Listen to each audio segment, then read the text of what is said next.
দেখো গাইস, এখন একটু গোবর আনতে যাব, মানে গরুর প্রসাদ আরই। তো একটু তো ঘৃণা পাই অল্প স্বল্প, তো ওই যাই। তো ওইদিকে তো একবারে জঙ্গল হয়ে গেছে গা, দেখো এত জঙ্গল। তখন গোবর আনতে যেতেছি, চলো।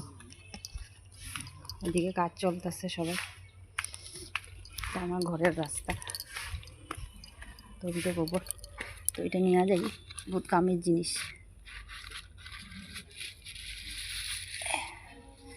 এই যে প্রসাদ গোমাতা। তো এটা এখন গোলাপ গাছের সাইডে রাখুন। এই যে গুঁড়াতে দিলে তো মরে যাব আমার গাছ, এই সাইডে রেখা দিছি। এই যে আর পাতাটা এখানে দেওয়া দিই, এই যে দিছি এখানে।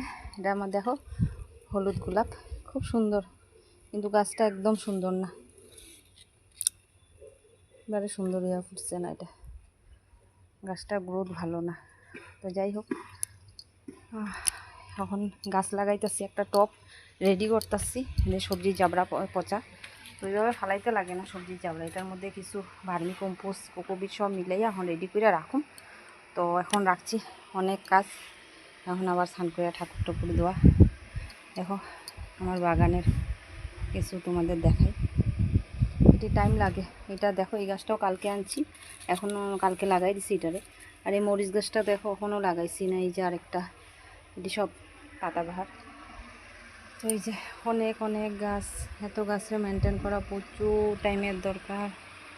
তো আজকে কিছু গেন্দা গাছ লাগামু, আর কিছু গেন্দা গাছে কিছু কাশি গেন্দার চারা করব। ঠিক আছে, রাখছি, টাটা। আর এখন ভিডিও করতে পারুম না তোমাদেরকে একটু।